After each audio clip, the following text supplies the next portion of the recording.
My work is very much influenced by painters of the past. Also, sort of the threads that run through art history, and this portrayal of everyday life, I think, is something that is such a persistent subject. One of the things I really like about what this show does, it sort of brings together work from lots of different periods, but thinking about these sort of thematic things that are such constants in the thing that artists want to make work about, like what we're drawn to.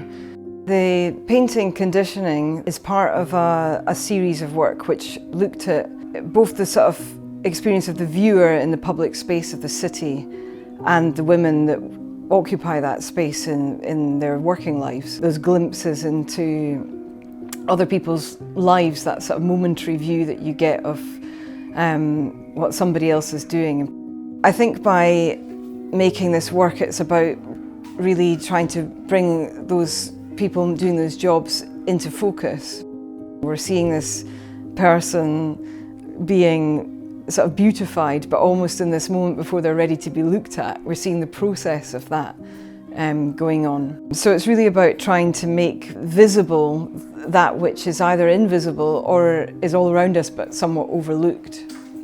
The window has been a recurring motif in my work for probably about 10 years or so.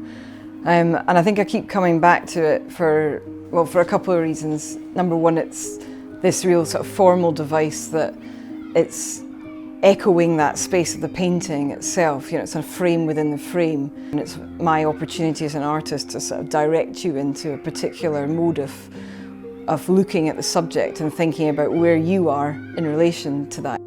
But also the window has this more sort of metaphorical purpose for me in the work. The window sets up this sort of visual portal into thinking about what it is to be in somebody else's position and what their experience might be like.